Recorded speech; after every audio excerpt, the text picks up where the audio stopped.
কি কারণে এই সমস্যাগুলো হয় আমরা আমাদের চিকিৎসা পেশায় এসে আমরা যে বিষয়গুলো দেখেছি যে এর জন্য প্রধান যে কারণ সেটা হচ্ছে এটার অ্যাবিউজ হয় প্রচুর পরিমাণ। কারণ হচ্ছে অধিকাংশ ছেলেমেয়েরা যখন তরুণ থাকে, কৈশোর হয়, কৈশোর থেকে যখন যৌবনে পদার্পণ হয়, তখনই তারা বিভিন্নভাবে এটাকে অ্যাবিউজ করে।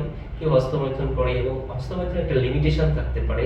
এই লিমিটেশন ক্রস করার কারণে তখন দেখা গেছে যে এই সমস্যাগুলো অনেকের বেশি তৈরি হয়, অনেকের অন্যান্য কারণে হয়, যেমন অন্যান্যভাবেও তারা অ্যাবিউজ করে। কেউ ধরে নেন বিভিন্নভাবে বিভিন্ন খারাপ জায়গায় যা ওঠা বসা করে, এটা এটা হয়, পতিতালয়ে যায়, বিভিন্ন জায়গায় যায়, অনেকে আছে অনেক স্বপ্নদোষ হয়। হ্যাঁ, আচ্ছা, এটার কারণে কিন্তু এই সমস্যা হতে পারে। দ্বিতীয় হচ্ছে অপুষ্টির কারণে।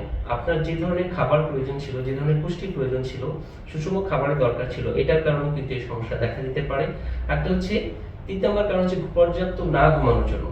অনেক আমরা দেখছি যে অনেক, বিশেষ করে কিশোর বয়সে বা এই যৌবন প্রাথমিক অবস্থায় ছেলেমেয়েরা অধিক পরিমাণ রাত্রি জাগরণ করে। এটা কিন্তু যৌন দুর্বলতার জন্য অন্যতম একটা দায়ী বা অন্যতম একটা কারণ। সুতরাং আপনাকে পর্যাপ্ত ঘুমাতে হবে। যদি পর্যাপ্ত ঘুম যাদের না হবে তাদেরও কিন্তু এই সলিউশনটা আসবে না।